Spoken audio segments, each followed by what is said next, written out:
12th का exam देने के बाद बच्चे बहुत सारे कोर्स को देखकर कंफ्यूज हो जाते हैं कि मैं किस कोर्स में अपने कैरियर को बनाऊं, किस फील्ड में अपने कैरियर को बनाऊं। तो उसी कोर्स में से एक कोर्स है फार्मेसी। उस कोर्स के बारे में आज हम लोग जानेंगे। तो मैं हूं आपका इंजीनियर सैफुद्दीन और आप लोग देखना शुरू कर चुके हैं इंजीनियर सैफू। चलिए जानते हैं फार्मेसी कोर्स के बारे में।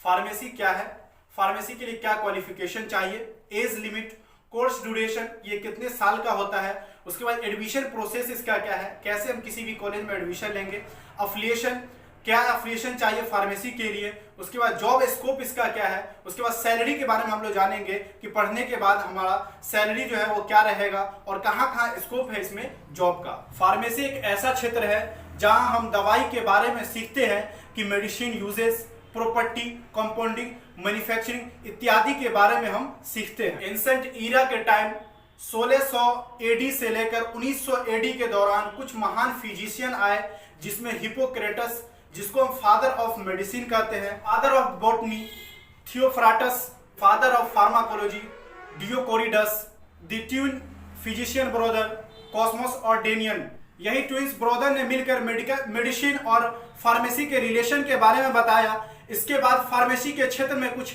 महत्वपूर्ण बदलाव आए, जिसमें 3 इवोल्यूशन जो है वो सबसे ज्यादा इंपोर्टेंट था, फेस, फॉर्म और मेडिकल शॉप। इसी ईरा में मेडिकल शॉप का निर्माण हुआ और इसी ईरा के दौरान फार्मेसी और कॉलेज शुरू होना स्टार्ट हो गया।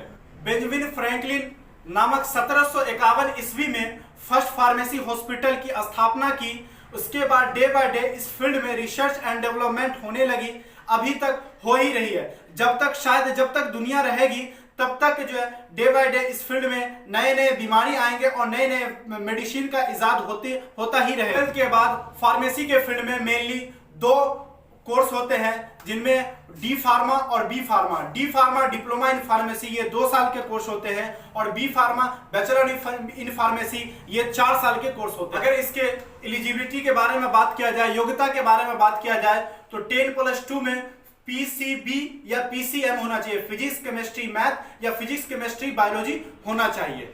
उसके साथ साथ अगर कोई स्टूडेंट जनरल है तो 50% से एबव मार्क्स होना जरूरी है। अगर कोई स्टूडेंट SC ST OBC में आते हैं तो उनका 45% से एबव होना जरूरी है।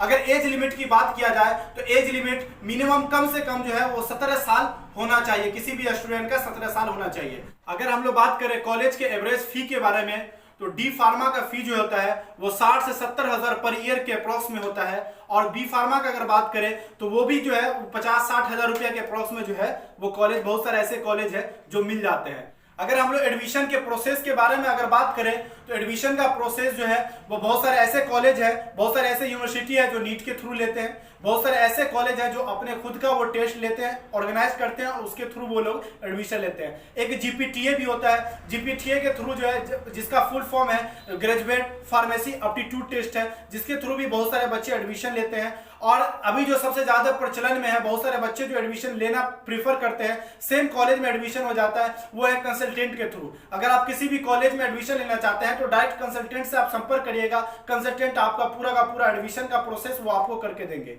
अगर हम लोग बात करें अफिलिएशन और अप्रूवल के बारे में, तो अफिलिएशन के लिए जो है, अगर आप फार्मेसी करना चाहते हैं तो फार्मेसी के लिए कंपलसरी है ये सब अप्रूवल।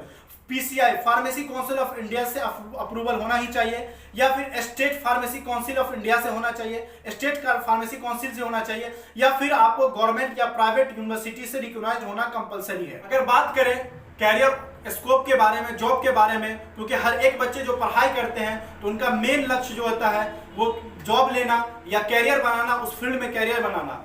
तो आज हम लोग सबसे पहले डी फार्मा के बारे में बात करेंगे, डी फार्मा में क्या क्या स्कोप है। तो चलिए सबसे पहले हम जानते हैं क्लिनिकल फार्मासिस्ट के लिए आपको जॉब मिल सकता है, हॉस्पिटल फार्मासिस्ट के लिए आपको मिल सकता है जॉब, उसके बाद जो है आपको कंसल्टेंट फार्मासिस्ट के लिए आपको जॉब मिल सकता है, फार्मासिस्ट असिस्टेंट, फार्मेसी असिस्टेंट के लिए आपको जॉब मिल सकता है, केमिस्ट शॉप खोल सकते हैं आप। अगर आप अपना दुकान खोलना चाहते हैं तो डी फार्मा करने के बाद आप अपना दुकान खोल सकते हैं। मैन्युफैक्चरिंग के फील्ड में आपको जॉब मिल जाएगा। अगर आप देखें तो उसी फील्ड में का जो है वो क्वालिटी कंट्रोल के फील्ड में आपको जो है जॉब मिल सकता है। और उसके बाद जो है, जो एक और सबसे बड़ा जो है अभी देखते हैं कि वो प्रचलन लगन में है वो मार्केटिंग के फील्ड में भी आपको जॉब मिल सकता है इस फील्ड से। अगर आप सैलरी की बात करें तो सैलरी जो है वो आपको अगर गवर्नमेंट सेक्टर में जाते हैं तो आपको 3 से 4 लाख रुपया के अप्रोक्स में इसमें सालाना आपको गवर्नमेंट पे करेगी। अगर आप प्राइवेट सेक्टर में देखते हैं तो 2.5 से 3 लाख रुपया के अप्रोक्स आपको सालाना प्राइवेट सेक्टर आपको दे सकती है। अगर हम लोग बात करें बी फार्मा के बारे में तो आप बी फार्मा करने के बाद केमिस्ट शॉप खोल सकते हैं। अगर आपको दुकान खोलना है तो आप वो खोल सकते हैं।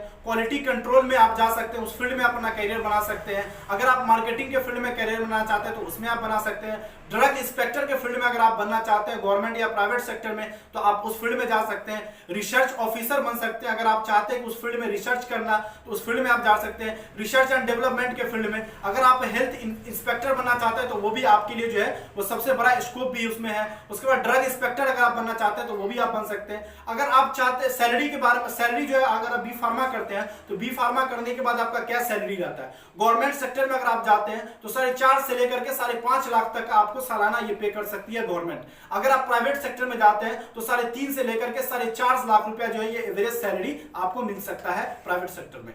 अगर आप एडमिशन से रिलेटेड अगर इससे ज्यादा जानकारी अगर आप जानना चाहते हैं तो आप हमारे दिए हुए इस नंबर पे आप हमें कॉल कर सकते हैं या व्हाट्सएप पे मैसेज करके हमसे जानकारी ले सकते हैं। या अगर आप किसी भी इंडिया या किसी भी कॉलेज में अगर एडमिशन लेना चाहते हैं तो आप हमारे दिए हुए इस नंबर पे आप हमें कॉल कर सकते हैं या व्हाट्सएप मैसेज कर सकते हैं। आप अपने इच्छा अनुसार जिस कॉलेज में आप बोलिएगा उस कॉलेज में हमारी संस्था आपको एडमिशन कराने में मदद करेगी। अगर आप एजुकेशन से रिलेटेड कोई भी इंफॉर्मेशन जानना चाहते हैं या कॉलेज विजिट करना चाहते हैं, अगर कॉलेज का वीडियो देखना चाहते हैं तो आप हमारे YouTube चैनल इंजीनियर शैफू को सब्सक्राइब कर लें। इस चैनल के थ्रू आपको हर एक कॉलेज का वीडियो और इंफॉर्मेशन टाइम टू टाइम मिलता रहेगा। और हाँ, अगर आप अगला कौन सा टॉपिक पे वीडियो देखना चाहते हैं, कौन से जो है वो कौन से कोर्स के बारे में जानकारी लेना चाहते हैं, आप हमें कमेंट बॉक्स में कमेंट कर सकते हैं। जो सबसे ज्यादा कमेंट जिस कोर्स के बारे में सबसे ज्यादा कमेंट रहेगा उस पर मैं अगला वीडियो आप लोगों के लिए बहुत जल्द लेकर के मिलता हूं। तब के लिए बस इतना ही। आप लोगों से फिर मिलते हैं नेक्स्ट वीडियो में कुछ नए कोर्स को लेकर। तो गाइस, कोरोना के इस महामारी में जरूरत पड़ने पर मास्क लगा करके ही घर से बाहर निकलें, अन्यथा निकलने से थोड़ा सा परहेज अपने आप को रखें।